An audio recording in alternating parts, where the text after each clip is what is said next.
LOCवर भारताच्या राफेलच्या घिरट्या सध्या सतत पाहायला मिळत आहेत आणि हे पाकिस्तानी मीडियाचं वृत्त आहे। राफेलच्या घिरट्यांमुळे पाकिस्तान बिथरलाय।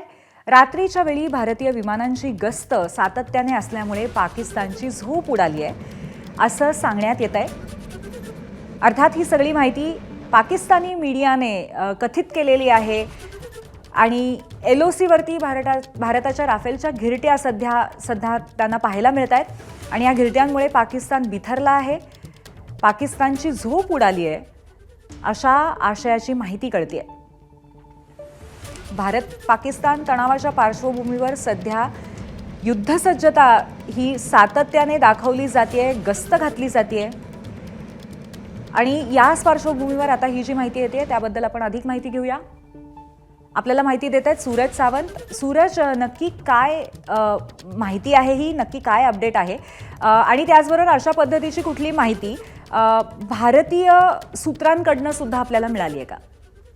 नक्कीच आपण जर पाहिलं तर पहलगामच्या दहशतवादी हल्ल्यानंतर आता कुठेतरी भारत सरकार आक्रमक झालेलं आहे आणि त्याच अनुषंगाने पाकिस्तानकडनं देखील काही वृत्त ही प्रसारित केली जात आहेत। त्यामध्ये पाकिस्तानी मीडियाकडनं जम्मू काश्मीरच्या LOC परिसरात राफेल ही विमानं सध्या गिरट्या घालत असल्याचं वृत्त त्यांनी दिलेलं आहे। त्यामुळे एकूणच कुठेतरी घाबरलेल्या पाकिस्तानकडनं या बातम्या समोर येताना पाहायला मिळत आहेत। मात्र आपल्याकडं भारतीय जे सैन्य दलाकडनं याबाबत कुठलीही अधिकृत माहिती देण्यात आलेली नाहीये। मात्र ज्यावेळी रात्री आम्ही या ठिकाणी थांबलेलो आहोत श्रीनगर परिसरामध्ये किंवा पहलगाम परिसरामध्ये, तर या ठिकाणी जी गस्त आहे ही मोठ्या प्रमाणात वाढवलेली आहे। तर दुसरीकडे आकाशात विमानांची देखील गिरट्या पाहायला मिळतात। त्यामुळे एकूणच भारताकडनं जी तयारी करण्यात येते आहे त्याच्या धास्ती कुठेतरी आता पाकिस्तानने घेतल्याचं पाहायला मिळतंय आणि त्याचं अनुकरण केलं जात आहे।